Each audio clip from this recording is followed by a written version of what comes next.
Thanks. Our next speaker is Glen from WITS, and he'll be speaking about inverting satellite imagery into big geochemical data, proxies for TSF monitoring, and valorisation. Thanks, Glen.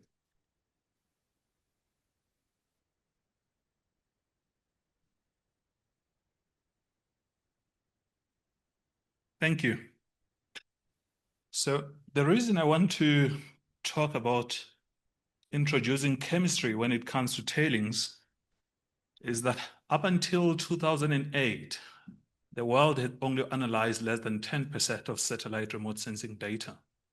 And in South Africa at the moment, since the beginning of space monitoring and airborne monitoring, we have only used plus or minus 17% of the data. It means much of the satellite data that we collect, we don't use at all. And at most, we spend more time developing methods than deploying them to a real case study. So what I want to share today is mainly looking into both the physics and the chemistry of remote sensing and how this applies to much of the tailings monitoring. To kickstart the show, I'm mainly going to also include one thing. So from this morning, we have been speaking about the risk and monitoring and the design of the tailings. But there's also the valorisation side, the issue of varying. And the other aspect of it is mainly what Ray has actually asked to say, what do we do with other environmental related aspects, such as emissions, either dust, methane, and so forth. So in order to do this, firstly, I just need to take us to Remote Sensing 101. Most of you have actually done much of remote sensing one way or the other. But what I want to emphasize here is that most of us, whenever we work on remote sensing, we tend to focus on one particular sensor, at most two of them.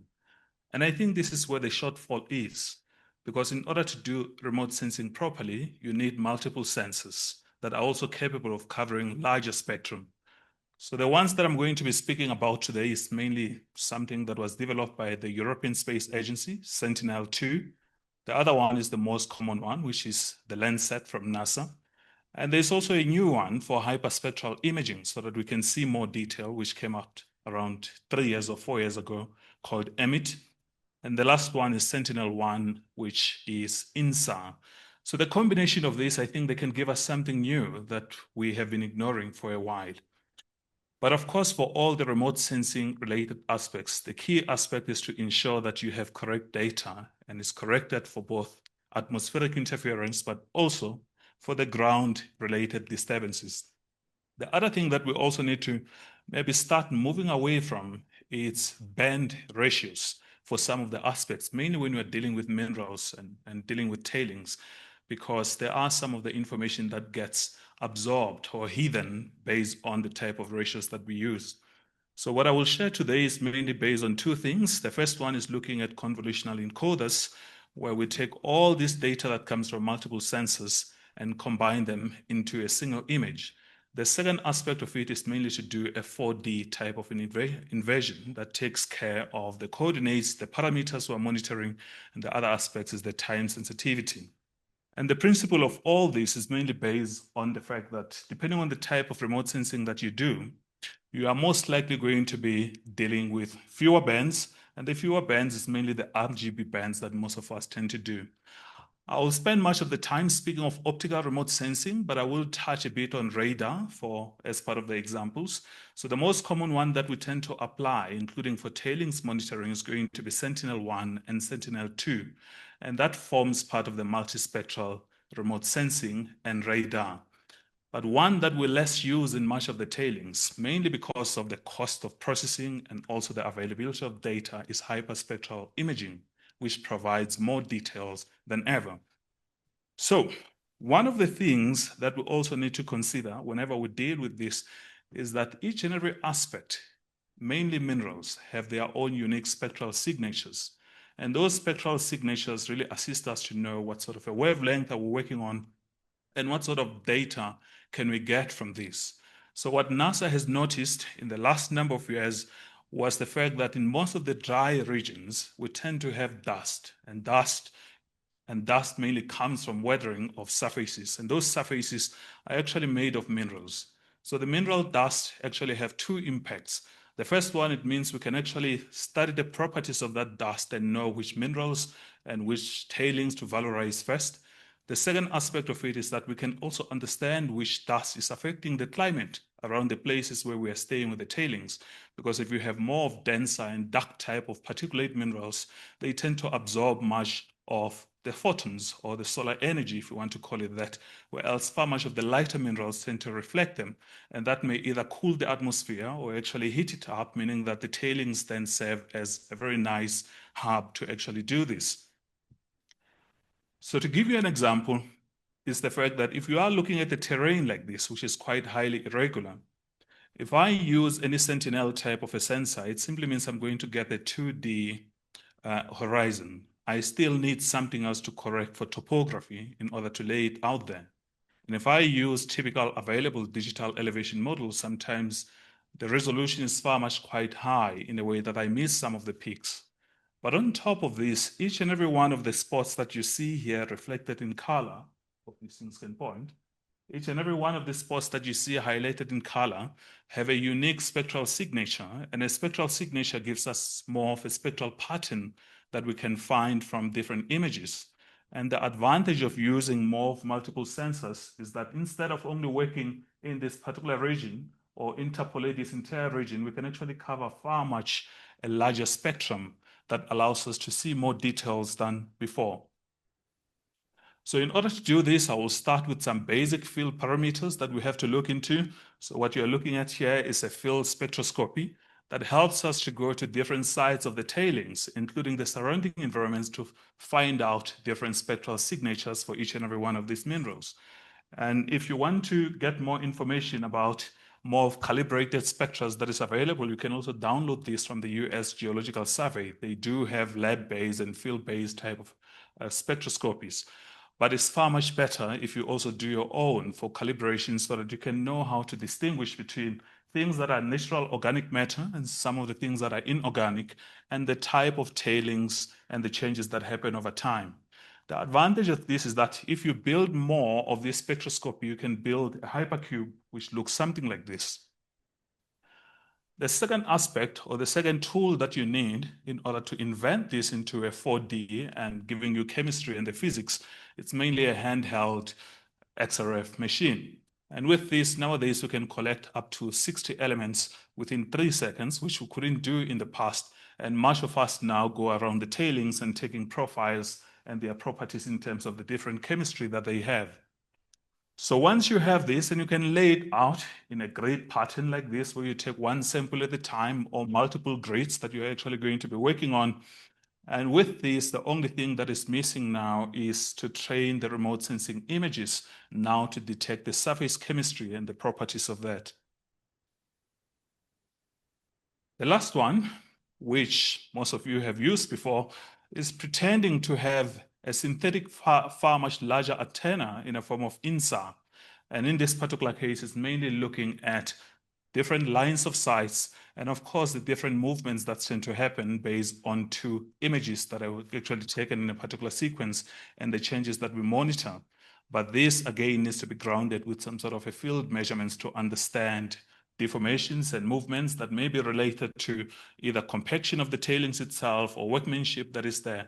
And the other thing that you also need to notice is that as much as these satellites are highly calibrated, they never take the same spot exactly at the same position whenever they do the second cadence. So of course, they use wave interference, and you pretend to have this giant antenna. And the last one is to emit much of the microwaves to measure the echoes that actually assist you to reconstruct the image itself or the topography of that. So what I want to now do is to share through a series of case studies that actually build from this EMIT. So if you haven't seen EMIT before, it's actually a very tiny satellite. And what it does is actually looking at the surface reflectance of dust and the absorption properties of dust in different spaces. And while it does this, it means the main targets becomes more of the arid areas and the dry regions. And fortunately enough, for the southern African portion, when NASA tested this satellite, South Africa was one of the first countries to actually be profiled together with Namibia and Mozambique.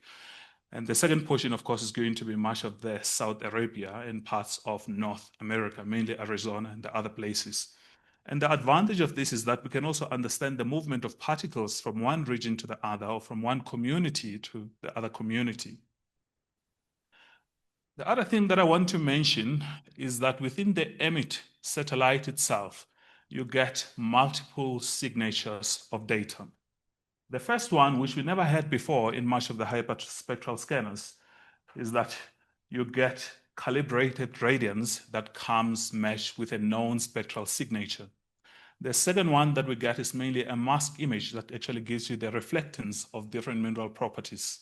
The third one, which geologists and geotechnical engineers have started using in many other places, is an automated classification of mineralogy, together with the uncertainty that is actually induced by the drift of the satellite. And the last one is that we can actually run aggregated mineral abundance maps together with Earth system models. So the case study that I will do comes from a place that was mined, and the tailings were deposited since around 1911 in Randfontein. This is in the West Rand, very close to Krugersdorp. And there's two large tailings there. The first one is called Dam 20. The other one is next to the old Lindam shaft. And these tailings have been contaminating much of the soils and the communities that are actually living around these particular areas. And one of the things that we have done with this was that the gold was starting to remine this. And we asked for access to actually do some studies into them as part of the profiles. So what we did was to firstly do a few things. One, set up some sort of a Python script to acquire automatically much of the Sentinel images. The second one was to build a hypercube using EMIT that contains over 294 different wavelengths stacked together. The last one was to calibrate insert data with field LiDAR type of profiling, and to ensure that the profiles that we get are correct. And once we had these three components, it means the ground or the stage was set to actually start characterizing the tailings. So with this, we collected a number of boreholes that were drilled by DRD Gold and started profiling them with a portable XRF machine. And that profile allowed us to see the internal properties of the tailings in more of a regular grid that you see in here. But on top of that, also understand what sort of distribution of gold on the top layers and within the internal properties of the structure. The other one is mainly to take average slices every 5 meters or 2 meters of the tailing, because at least we had a full profile for it. So once this was done, what we simply did was to train a machine learning algorithm on a transfer-based learning to say that interpret the geochemical signals that we got from underground by matching the different satellite bands. And with this, we can get real-time surface properties of changes of gold in different tailings by profiling using satellites. And you can see here, we can do this in real time. Every time, whenever a new image comes, an automated interpretation of which portions contains much of the gold and which ones do not contain much of the gold comes from. So this was mainly to select places that you can highly profile quickly and prioritize mainly for valorisation. The second aspect was that we could also look into other aspects to say that periodically, if DRD is mining and so forth, can we reconcile what we are doing with the satellite-based remote sensing data? And what we got here is what you see in here. We could reproduce to plus or minus 10% variation between in situ measurements and satellite-based prediction of gold dispersal from the upper surfaces of the tailings themselves. In the next aspect of it, we actually looked into the aspect of atmospheric contamination, dust, and so forth. So typically in the mines, James was right, this is mainly done by environmental people, and they tend to install buckets and sensors that you see, these dust collection baskets. And what we did with this was to mainly look at Sentinel 5P data. And this allowed us to actually track two things: gases that were actually produced by some of the petrochemical companies, mainly Sasol in this case, much more in Sasolburg, and together with the dust from the tailings and from the atmosphere, we can track exactly the dispersal trends of where the dust is going to settle and which communities are going to be affected. And again, this can be done in real time because each and every image comes between 3 to 6 days, or near real time, if you want to call it that. The other one that we have done was acid mine drainage within the tailings themselves to say that how often does this form and which minerals mainly lead to the formation of AMD. So using the EMIT satellite, we can profile the mineralogy, as you can see here, and automatically interpret it. And then time series analysis will tell us which channels are most likely going to be affected by AMD that is coming from the tailings themselves. So if I take all this data and fuse them together with INSAT data and my LiDAR data, it simply means that I can now also start profiling the movements or the changes that are happening in the tailings.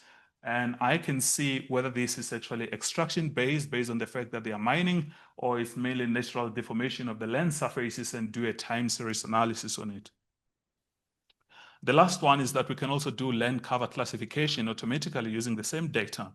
And you can see here in different time periods, these are the tailings. And of course, we have crops and we have some sort of trees and vegetation. And over time, these changes can be monitored to see the impact of rehabilitation of some of these tailings. My last slide is that there is so much data that we haven't used. And as I have said, in South Africa, we've only used about 17% of the data. And we don't only have to focus on the physics. We can actually look into the chemistry using satellite data. The other aspect is that we can actually process this far much quicker on site, if you want to do that on site, because we have run the whole thing in Python. So next time when you see any of these cars, just remember that remote sensing can actually provide more than just color, can provide something very meaningful. Thank you.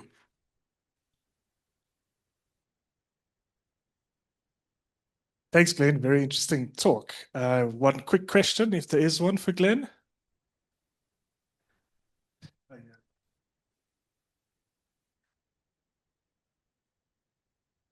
Thanks, Glenn, for your presentation.